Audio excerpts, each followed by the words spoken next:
ॐ सोमनाथाय नमः। ॐ मल्लिकार्जुनाय नमः। ॐ महाकालेश्वराय नमः।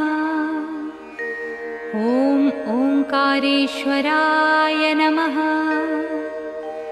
ॐ वैद्यनाथाय नमः। ॐ भीमशंकराय नमः। ॐ रामेश्वराय नमः। ॐ नागेश्वराय नमः।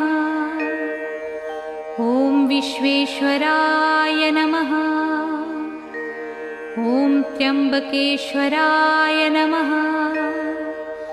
ॐ केदारेश्वराय नमः। ॐ भुस्मेश्वराय नमः।